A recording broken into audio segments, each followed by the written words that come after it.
today here I am with probably the last session on this essay or an article that was written for, which magazine was it written? It was written for the S magazine. So Vandana Shiva, truly a very enthusiastic environmentalist that India had ever been born to or given birth to or something, and this lady is something who has been working progressively towards something that is called as saving the Mother Earth for our future, isn't it? Okay, so far we have been discussed here about so many different things that she wants to tell us through a form of culture that is called as monoculture, which was then relayed or changed into diversity, and then she started off her own form, Navadanya form. So please do remember all the factual details about what all the things that she has done, what is Chipko movement, all these things should be taken into consideration. And probably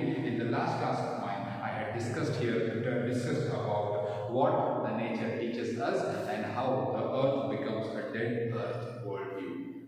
How man kept on becoming superior over the other living creatures and started working on his own gains in terms of pollution, industrial revolution, and these days we are working or we constantly being hearing to something that is called as globalization or something. Okay, so what all the factual details that have been given you should be remembering here, and how she puts it in order to save the Mother Earth, that you will have to keep in your mind. Okay, so now her article has the last subheading where we are almost coming on to a conclusion to say, where she heads it as the poetry of the forests.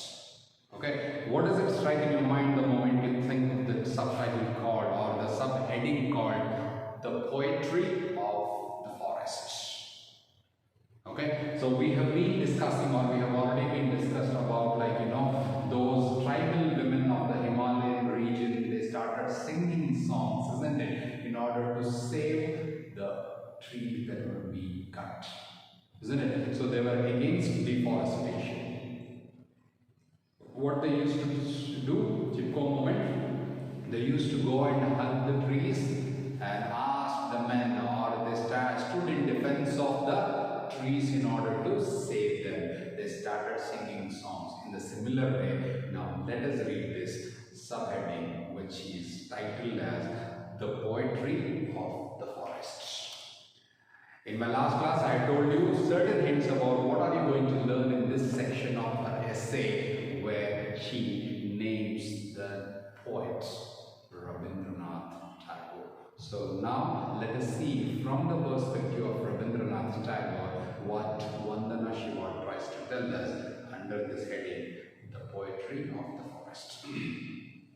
Now, the Earth University is inspired by Rabindranath Tagore. The very first sentence under this heading is the Earth University, that was started by Vandana Shiva, who was also inspired by Rabindranath Tagore, India's national poet and a Nobel Prize laureate.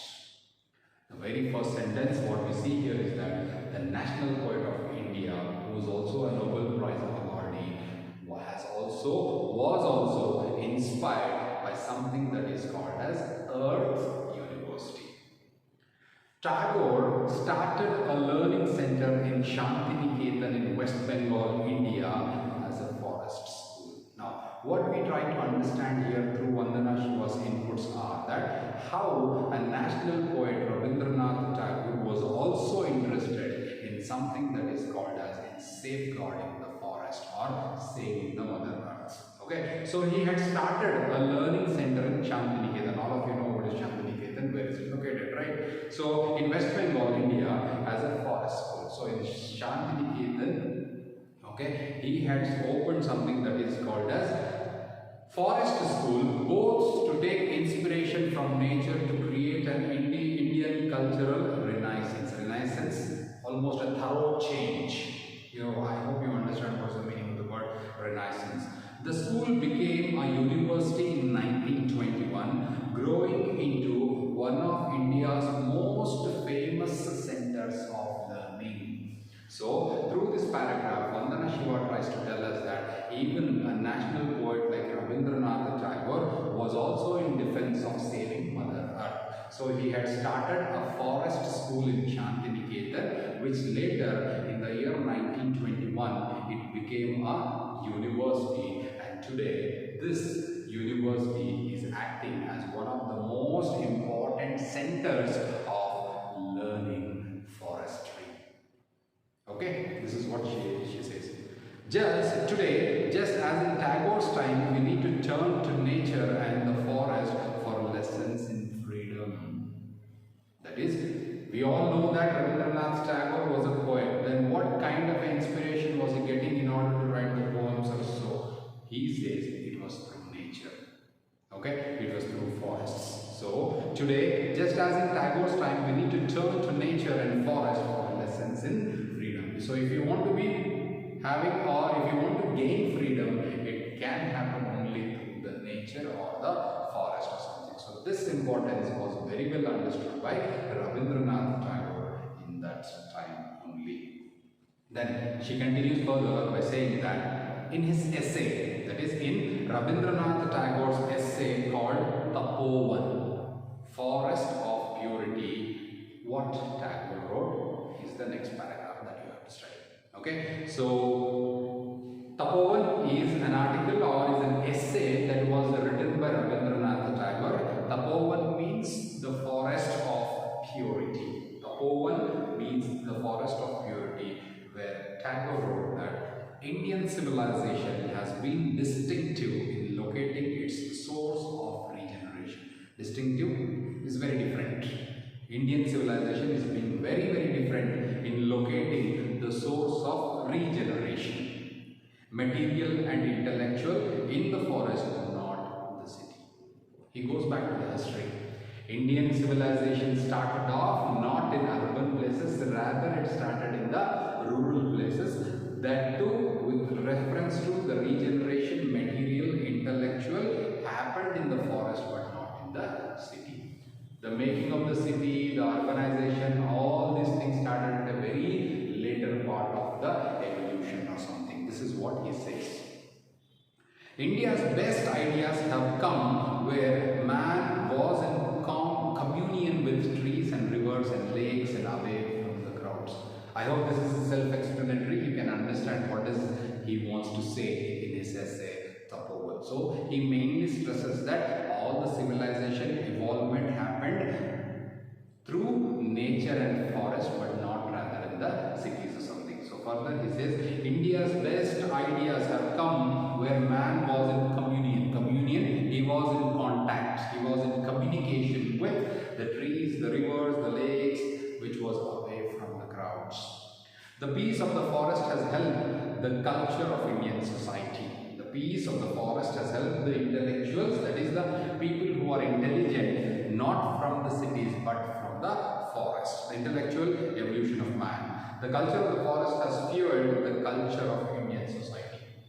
So what is the culture of forest and the Indian culture? So there is a direct relationship between the Indian culture and Indian forest culture.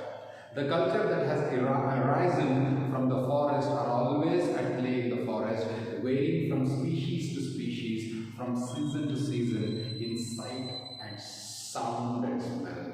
The unifying principle of life in diversity of democratic pluralism thus became the principle of Indian civilization. I think the whole paragraph is a gist of what Rabindranath Tagore thinks of the Mother Earth or the nature. Okay, you can take each and every line there, you can mark that particular paragraph because it gives you a very good, fair idea about how one can regard nature for the evolution of the generations.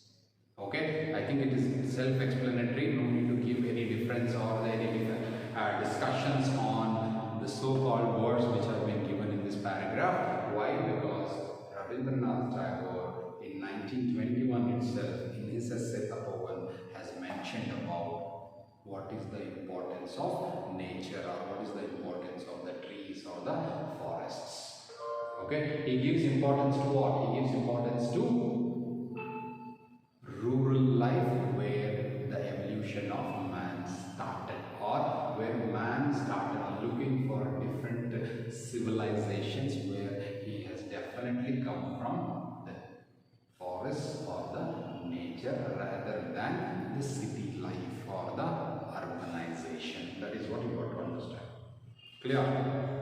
So you can mark that paragraph. It is very, very important because it gives you a key idea about what Rabindranath Tagore thinks. Then, in this unity in diversity, that is the basis of both ecological sustainability and democracy.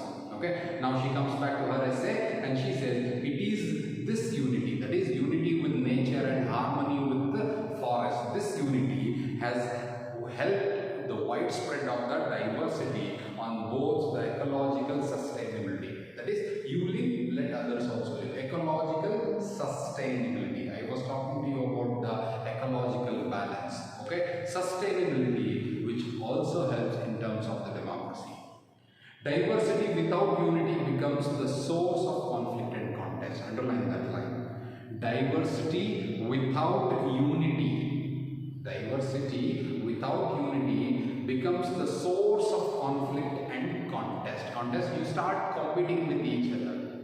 That's what he tries to say. So, underline that line. Unity without diversity becomes the ground for external control. It also becomes a source for the external control if you have diversity in unity. That's what he says there. This is true of both nature and culture. The forest is a unity in its diversity, and we are united with nature through our relationship with the forest. So everything can be achieved only if you have unity in diversity. That's why the democracy of India is, isn't it? So how do we live? We live unity in diversity. There are so many different religions, so many lax together of languages, but still we live as Indians in a similar way. What Rabindranath Tagore, also Vandana Shiva, tries to point out here is that you should also be diversified but in unity, not only with the human beings but also with the forests and the trees or with the nature. That is what she tries to say. Then, in Tagore's writing, the forest was not just a source of knowledge and freedom. Okay, according to Rabindranath Tagore, the forest was not just the source of the knowledge and freedom, it was the source of beauty and joy. Hope you can understand what is he trying to say. The art and the aesthetics of harmony and perfection, it symbolized the universe. The forest teaches us union and compassion. I think this paragraph is also very important. In Tagore's writing, the forest was not just a source for freedom or knowledge. It is the source for beauty and joy. It is the source for art and aesthetics. It is the source for harmony as well as perfection. Okay, so what Rabindranath Tagore thinks is on par, similar with what Vandana Shiva is trying to tell us. Okay, you got to find out the coincidences, or you got to find out the similarities between what Vandana Shiva thinks, on the other hand, what Rabindranath Tagore had thought already in the beginning of the 20th century, that is in 1921. Okay, so it symbolized, that is, forest symbolized the universe. The forest teaches us the unity, and it also teaches us compassion. Okay, what is compassion? You know it, right? So compassionate, being compassionate, how one can be with sympathetic to the nature. That is what he also has taught. Then the forest also teaches us enoughness. Now what do you mean by this enoughness? He says, as a principle of equity, how to enjoy the gifts of nature without exploitation and accumulation. Just don't keep on exploiting and accumulate the wealth through forest, because forest is something which will definitely teaches us about enoughness, being cordial with each other, being ecologically balanced with harmony in nature. Okay.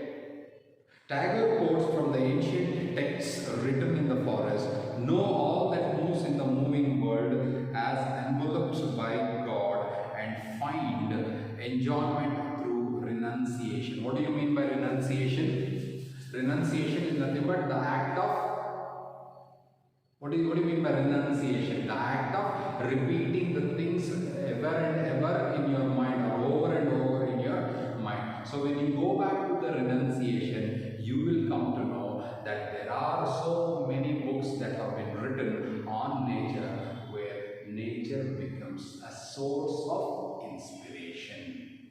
Getting? So, being a national poet himself, Rabindranath Tagore has very clearly told that if you are in harmony with nature, rather than exploiting the nature for accumulating the wealth, the nature can be a very good friend of yours, not to your present, also to your future generation.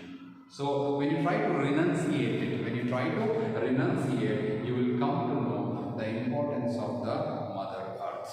Not through the greed of possession. Don't be always greedy about possessing from the nature. So whatever it gives, you see to that you maintain an ecological balance between nature and humanity. No species in forest appropriates the share of another species. Very true, isn't it? No species in a forest appropriates the share of another species. God has given His own ways and wills to all the living creatures, isn't it?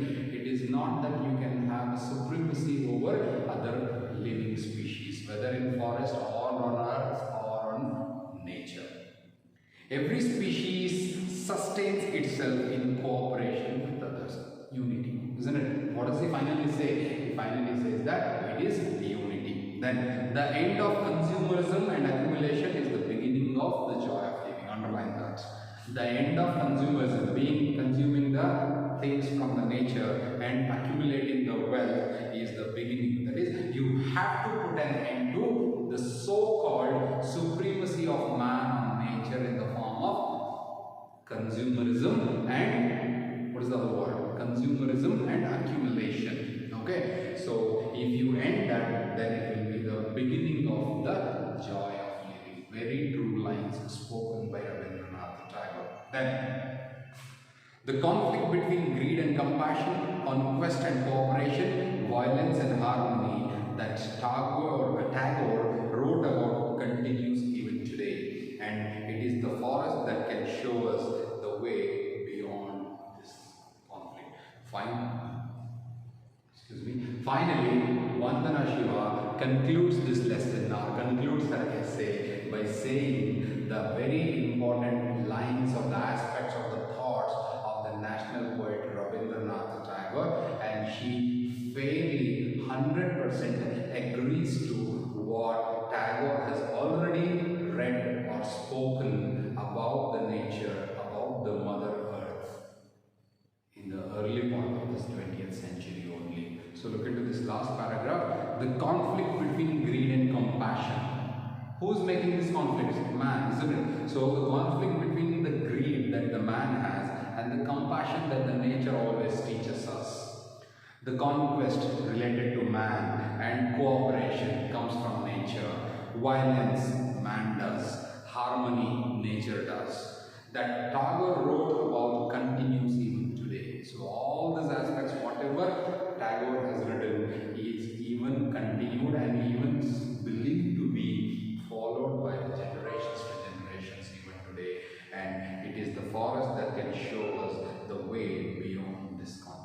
So if you want to come to any kind of a harmony in nature or harmony with nature, it is only through the forest, but not with anything else. And she concludes the essay, which is titled as Everything That I Need to Know. I learned it in the forest. Okay, so out of these, all the subheadings that she uses, Rabindranath Tagore's, that is what the forest teaches us through the poetry. Okay, so that particular subheading is very, very important, and hence the last part of her essay is dedicated to the national poet Rabindranath Tagore, because she firmly believes each and every word of what Rabindranath Tagore has said. Okay, so under this heading, that is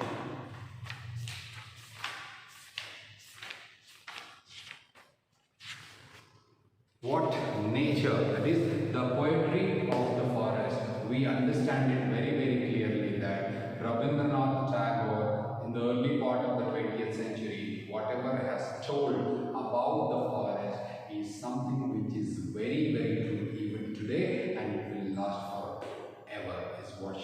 essay, and finally she concludes the essay by saying that if you want to know or if you want to learn about the cooperation, the forest is the only way which shows you the way to bond with nature, with something that is called as ecological balance, and man should definitely forget consumerism, violence, okay, sustainability, and man should ever forget accumulating the wealth by destroying the forest. If you save a tree today, it will be for your younger generation.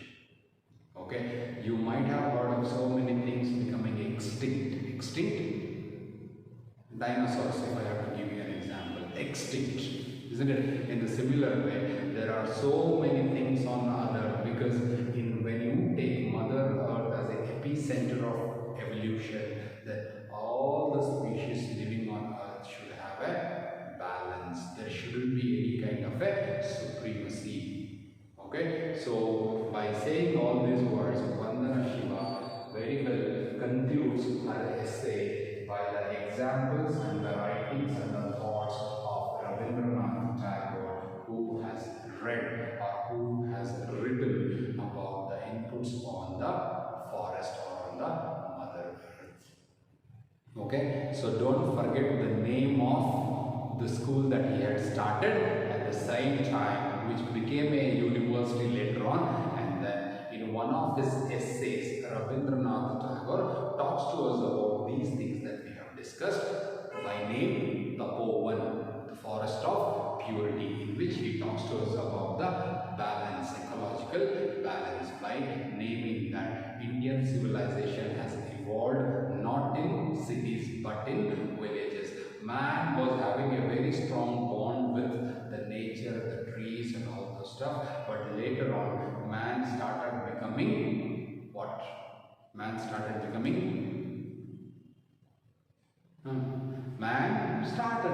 what? He started becoming accumulating the wealth for his own gain by deforestation or by what can I say?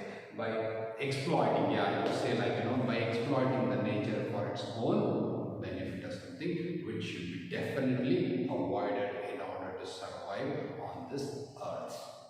Okay, so please think in these terms, like pollution, talk about industrial revolution, talk about globalization, which is also called as the global warming these days. So you have been given your own ways to think. If you keep on destroying the forest, and if you keep on destroying the Mother Earth for your own gain or something, definitely tomorrow there will be a day where you will definitely strive in order to even get oxygen, or even you strive very, very hard in order to get the what can I say, clear air, water, everything to drink. So that is why one should always be very, very clear in terms of understanding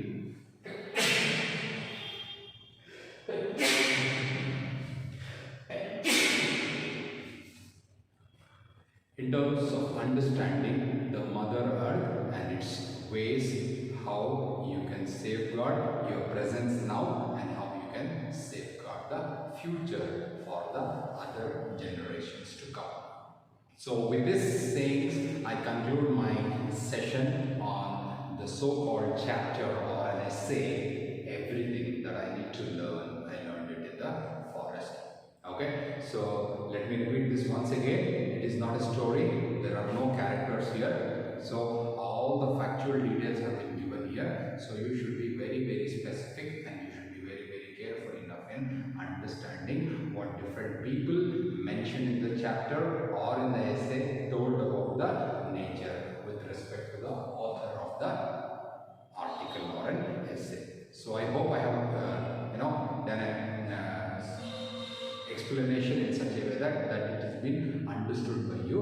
Okay, so what you do is that after watching this video, spare some time, read the chapter once again with innumerable examples that you can think on your own other than whatever we have discussed in the class, and this will definitely give you a fair idea in understanding the whole text.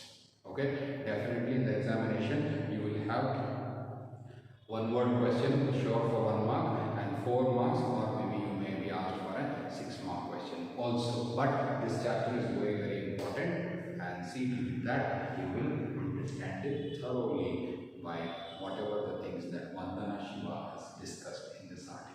Alright, so thank you, and I shall meet you in the next class with the discussions of the question and answers related to this chapter. Alright, thank you so much.